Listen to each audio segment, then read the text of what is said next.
This right here changed my life, bro.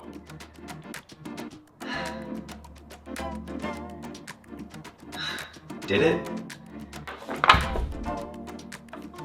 Have you noticed how the vibe on your feed hasn't been vibing lately? If you love cereal but still want to lose weight, try this. Magic Spoon cereal. I made these videos promoting products from the TikTok shop, and whenever I make a sale, I get a commission. I'm the founder of Mudwater, and a lot of people ask, what is the difference between Mudwater and mushroom coffee? We used to want the perfectly polished social media feeds where every conversation sounded like a curated soundbite. But now, the biggest trend isn't showing off what you bought, it's de-influencing.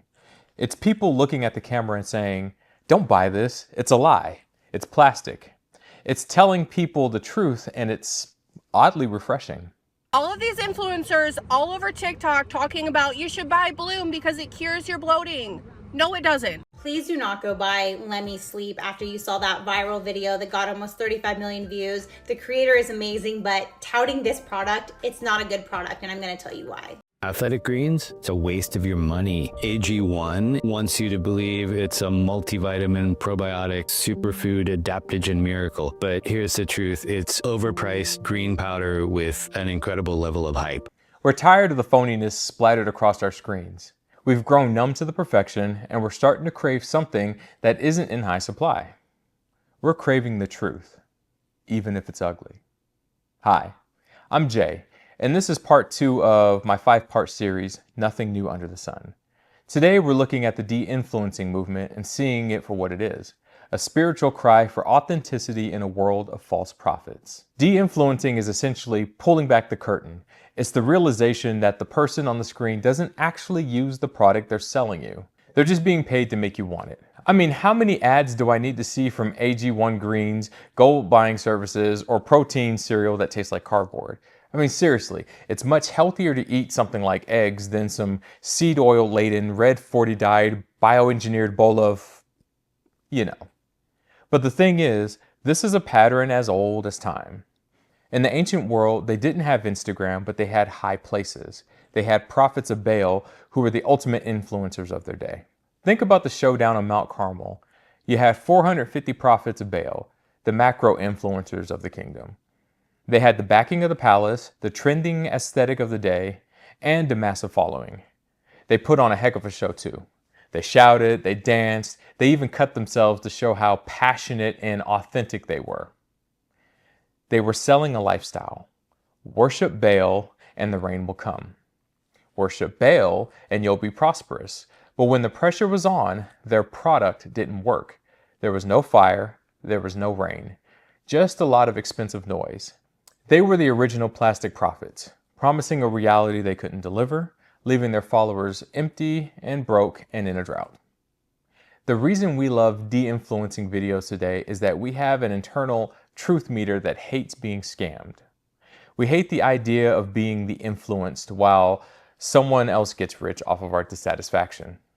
In the New Testament, Jesus warned us about this. He said, watch out for false prophets. They come to you in sheep's clothing, but inwardly they are ravenous wolves. He said they would look curated. They'd look like one of us. But Jesus gave us a de-influencing tool. By their fruit, you will recognize them. Don't look at the lighting. Don't look at the follower count. Look at the fruit. Is there actually peace there? Is there actually sacrifice? Or is it just another transaction? We humans have always been suckers for a well-packaged lie.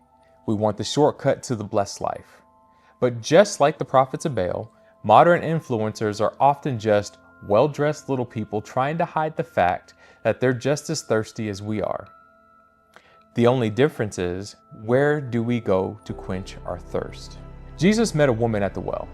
Jesus had a follower count of 12, hers 0. Yet he saw she was thirsty and offered her a water that would cause her to never thirst again.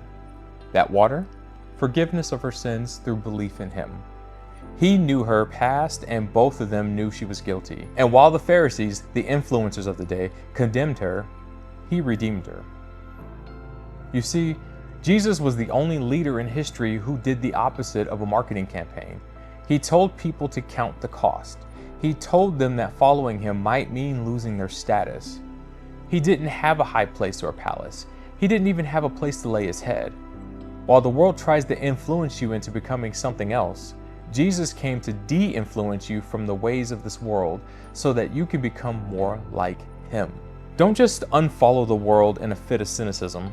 Make sure you're following the only voice that doesn't have a hidden agenda, the only one whose fruit is eternal life. If you're ready for part 3, we're going to dive into the surveillance state and why we're terrified of being watched, but desperate to be seen. Until next time, remember, there's an explanation for everything. Let's find it together, and I'll see you at the next one.